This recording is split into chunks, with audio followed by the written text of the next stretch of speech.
स्वाति जी भानपुरा से। राधे राधे महाराज जी। गुरुदेव, नाम जप के उपरांत भक्ति की अगली सीढ़ी कौन सी है महाराज जी? यही पूर्णता है। पहले नाम जप वैखरी से होता है, राधा राधा राधा राधा राधा राधा राधा, फिर उपांश से होता है, फिर मानसिक होता है। ये 3 पद्धतियां हैं। परा वाणी से जब नाम चलने लगता है तो भगवान का स्वरूप सामने होता है, उनकी दिव्य लीलाएं होती हैं। ये नाम ही प्रारंभ है और नाम ही पूर्णता है। नाम में ही सब कुछ छुपा हुआ है। वैखरी, मध्यमा, पश्यंती और परावाणी, ये 4 वाणियां हैं।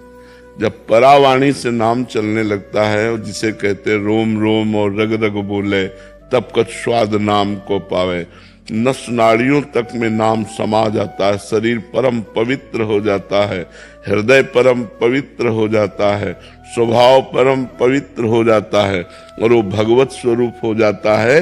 तब नाम ही प्रारंभ है और नाम ही पूर्णता है। नाम की अगली सीढ़ी नाम ही है, पर वो उतरता चला जाएगा। अभी नाम में मन नहीं लगता, नाम जप कर रहे, संसार, भूत भविष्य की बातें, गंदी बातें, ये सब आ रहे, धीरे धीरे नष्ट हो जाएंगी। अब नाम ही दिखाई दे रहा है, नाम ही सुनाई दे रहा है। संपूर्ण लोकांतर से वैराग्य हो गया। नाम जप करते करते भगवान से अनुराग हो गया। भगवान का रूप, भगवान की दिव्य लीलाएं उसके सामने छा गई। वो सिद्ध पुरुष हो गया। नाम ही साधना है और नाम ही सिद्धावस्था है। पूजा आलोक जी। राधे राधे महाराज जी। महाराज जी, मैं ये जानना चाहती हूँ कि गुरु और शिष्य के बीच का नाता कैसा होना चाहिए? शिष्य ऐसी कौन सी बातें हैं जिससे गुरुदेव प्रसन्न होते हैं शिष्य की? नाता सेवक स्वामी का प्रधान होता है। गुरु स्वामी होता है और शिष्य सेवक होता है। सेवक वही है जो स्वामी की अक्षरशः आज्ञा का पालन करे। गुरु को साक्षात परब्रह्म मान करके उनकी आज्ञा का पालन करे। उनकी आज्ञा जो हुई है वो हमारे लिए परम कल्याण के लिए है, ऐसी भावना करके प्रत्येक छोटी से छोटी भी आज्ञा का पालन करे। और गुरु की आज्ञा के अनुसार जब हम जीवन चलाते हैं और जब हम ऊंचाई पर पहुंचते हैं तो हम गुरु स्वरूप ही हो जाते हैं। हमारा गुरु का संबंध स्वामी सेवक का संबंध है, माता पिता का संबंध है, मित्र का संबंध है, सब कुछ संबंध है। तुमेव माता च पिता तुमेव, तुमेव बंधुश्च सखा तुमेव, तुमेव विद्या द्रविणं तुमेव, तुमेव सर्वम मम देव देव।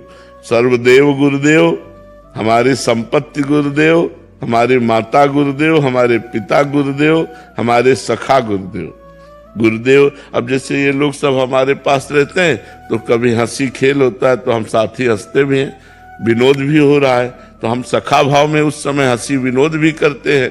माता की तरह इनका पोषण करते हैं, पिता की तरह इनकी संरक्षता करते हैं, स्वामी की तरह इनकी हर कामनाओं को देखते हैं और शिक्षक की तरह, गुरु की तरह इनको उपदेश देते हैं। तो सारे संबंध गुरुदेव से जिसके हैं वही सच्चा सेवक है, वही सच्चा शिष्य है। और गुरु और शिष्य दोनों समान एक स्थिति को प्राप्त हो जाए तब शिष्यता की पूर्णता है। जो गुरु में चल रहा है वही शिष्य में चल रहा है। जिस रस में गुरु मगन है उसी रस में शिष्य मगन है, तब वो एक रस्ता आ गई, तब वो सच्चा शिष्य हो गया। अब जैसे अपने गुरुदेव की नाभाजी सेवा करते थे, हर समय गुरुदेव की सेवा में ही रहते थे। तो गुरुदेव ध्यानस्थ थे, नाभाजी पंखा कर रहे थे। तो पूज्य उनके गुरुदेव श्री अग्रदेवाचार्य जी थे।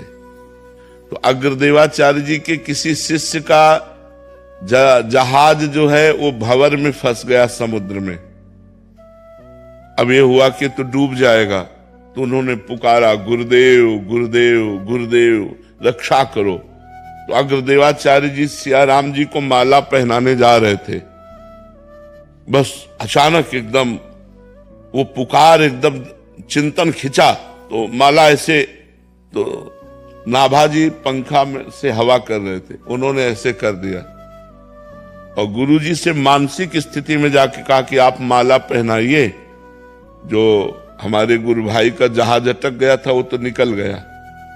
तो उन्होंने कहा कौन बोला, यहां के कौन बोला, मानसिक सेवा में, वो ऊपर से सब मौन है। बोले कौन बोला, बोले जिनको जूठन दे देकर पाला है वो सेवक ने बोला। आपकी जूठन का बल, ये शिष्य गुरु की महिमा को जानकर गुरु के समान हो गया, पर दासता ऐसी ही कि आपकी जूठन के पोषण से ही हम हुए। यह है गुरु शिष्य का संबंध, कि शिष्य जब गुरु की महिमा में युक्त होकर गुरु स्वरूप हो जाए तभी शिष्य की पूर्णता है, कि जो गुरु के हृदय में चल रहा है वही शिष्य देख रहा है, वही शिष्य आनंद ले रहा है। राधे राधे महाराज जी, हम आप में गुरुदेव देखते हैं, हमारा हाथ कभी नहीं छोड़ना श्री जी के। देखो गुरुदेव कभी नहीं छोड़ते, शिष्य छोड़ देता है। गुरु का स्वभाव छोड़ना नहीं। जैसे आपसे कोई अपराध बना, हमें पता चला, हमने कहा चल निकल भाग, दिखाई मत देना। आप शाम के वहीं रोड के किनारे बैठे, मान लो कभी हम जब निकले, क्यों बैठे, दिखाई क्यों दिए, प्रभु आपके सिवा हमारी ठौर ही नहीं तो मैं जाऊं कहां। खत्म खेल, सारे अपराध माफ हो गए। प्रभु हमारी ठौर ही नहीं है कोई, और कोई नहीं और ठौर कोई नहीं, आपके सिवा और कोई नहीं, हमारी कोई ठौर नहीं। तो नाथ अब हम जाएं तो कहां जाएं, आपकी शरण में है, चाहे दंड दो चाहे क्षमा करो, पर प्रभु हम आपके चरणों को छोड़ के नहीं जा सकते। ये है गुरु भक्ति।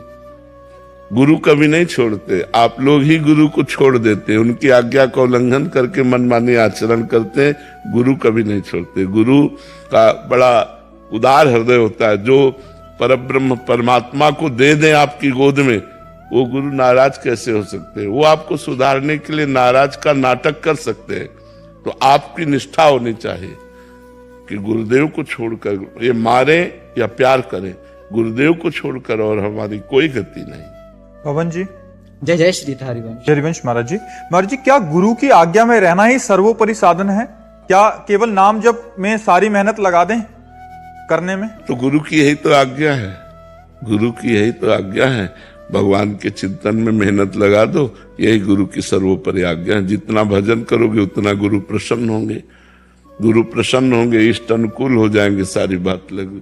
तो हम पूरी मेहनत लगा करके, पूरी जान की ताकत लगाकर आठों पहर नाम जप करें तो गुरु प्रसन्न हो जाएंगे, इष्ट प्रसन्न हो जाएंगे, सब कुछ प्राप्त हो जाएगा। ज्ञान, वैराग्य, भक्ति सब प्राप्त हो जाएगी। नाम में पूरी सामर्थ्य है, विराजमान है। जितना शास्त्रों में लिखा है वो सब नाम में भरा हुआ है। ब्रह्म राम ते नाम बड़, वरदायक वरदान। ब्रह्म भगवान राम से भी बढ़कर प्रभु का नाम है। वो वर देने वालों को भी वर देने की सामर्थ्य रखता है। जैसे हम लोग नाम के बल से ही वरदायक प्रियालाल को भी आशीर्वाद देते हैं, चिरजीवो भूतल यह जोरी, चिरंजीवी भो। प्रिया प्रीतम को हम आशीर्वाद देते हैं तो किसके बल से? नाम के बल से। आचार्य को आशीर्वाद देते, चिरजीवो तारानंदन। अपने आचार्य को, अपने गुरु को आशीर्वाद देते हैं, स्वस्थ रहो, सुखी रहो, आनंदित रहो। किसके बल से? उन्हीं के द्वारा दिए हुए नाम के बल से। ब्रह्म राम ते नाम बड़, वरदायक वरदान। वरदान देने वालों को भी वर देने की सामर्थ्य आ जाती है नाम जापक में। इसलिए नाम से बढ़कर के कोई नहीं है। खूब नाम जप करो, इसी से सब प्राप्त हो जाए। कुलदीप सिंह जी, चंडीगढ़ से। राधे राधे महाराज जी।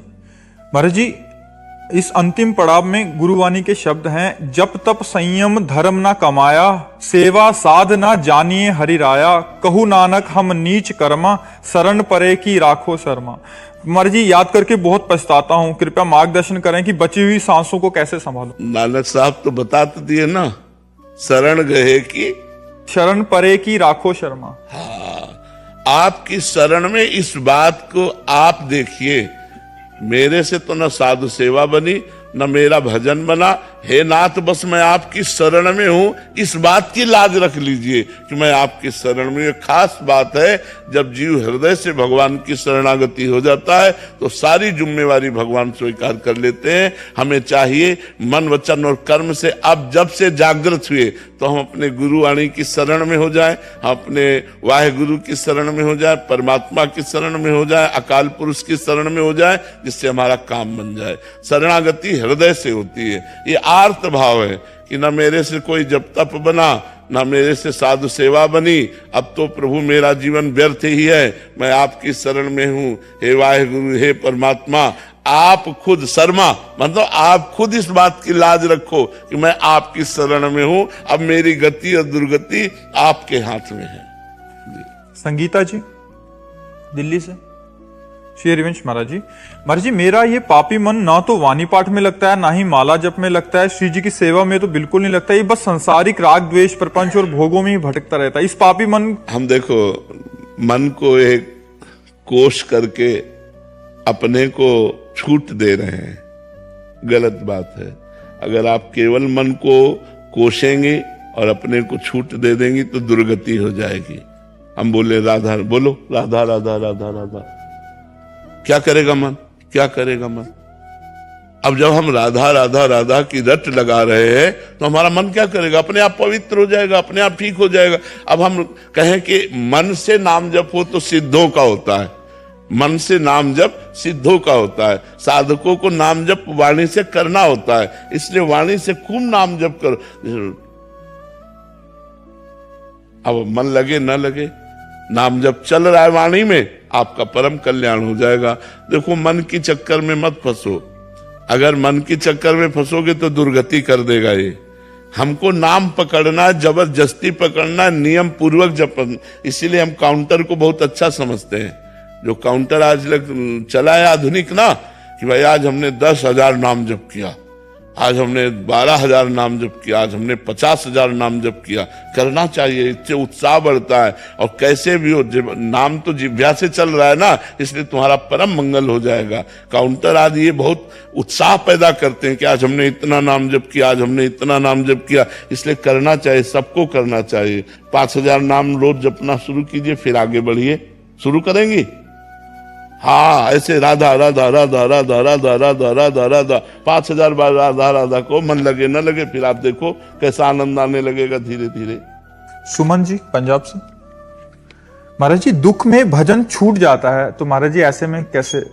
दुख में भजन तो अधिक होता है, इसका मतलब आपका भजन में अभ्यास नहीं है, इसीलिए है ऐसा। जो दुख में भजन नहीं कर पाता और सुख में क्या भजन करता है? अनुकूलता का कहीं भजन होता है? भजन तो हमें तो लगता है दुख में ज्यादा होता है। जब प्रतिकूलता, अपमान, निंदा, विपत्ति, दुख ये घेरे हों तो हमारा चित्त भगवान में स्थित होना चाहिए, तभी माना जाएगा वो भजन करता है। नहीं तो फिर भजन क्या, दुख में आया और भजन भूल गए, प्रभु का सुमिरन भूल गए, इसका मतलब भजन ठीक नहीं है। अभी भजन ठीक नहीं है, भजन को ठीक करो, अभ्यास ठीक करो भजन का। दुख में भी हमारी चित्त वृत्ति भगवान में लगनी चाहिए, अधिक लगनी चाहिए। कुंती जी ने तो भगवान से दुख ही मांगा कि हर समय दुख एक ऐसा है जो भगवान का स्मरण कराता है। तो कुंती जी ने भगवान से कहा मुझे सदैव दुख प्रदान कीजिए। भगवान से कहा विपत्ति दीजिए, पग पग पर विपत्ति दीजिए, जिससे मैं आपका स्मरण कर सकूं। तो अभ्यास ठीक करो, दुख में तो और भजन होना चाहिए जी। जब दुख आता है ना तो फिर हम बहुत झगड़ा करते हैं उनसे, और नहीं तो ऐसा प्रेम थोड़ी, प्रेमी से अपने सुख थोड़ी मांगते हैं, प्रेमी का सुख देखते हैं। अगर भगवान से प्यार है, भगवान को अपना मानते हो, तो जोई जोई प्यारो करे सोई मोहि भावे। जिसमें प्रभु राजी हो उसमें मैं राजी होना चाहिए। हम लोग सुख के गुलाम हो चुके हैं, इंद्रिय सुख के गुलाम हो चुके हैं, तो हम भगवान से इंद्रिय सुख मांगते हैं, ना दे तो हमारी अश्रद्धा हो जाती। ये गलत सिद्धांत है, कोई भक्ति का सिद्धांत नहीं है, ये कोई अध्यात्म का सिद्धांत नहीं है, मनमुखी बात है। ऐसा ठीक नहीं बच्चा।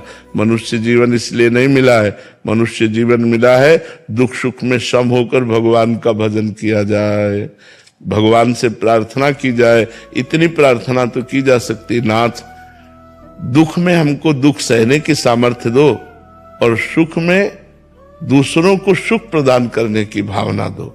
अगर हमारे पास सुख है तो हम परोपकार करें, दूसरों को सुख प्रदान करें, और दुख है तो मुझे सहने की क्षमता दो, जिससे मैं आपके द्वारा प्रदत्त दुख को सहकर आपका स्मरण कर सकूं। तब तो ठीक है, नहीं तो फिर वो ठीक बात नहीं है। ये संसार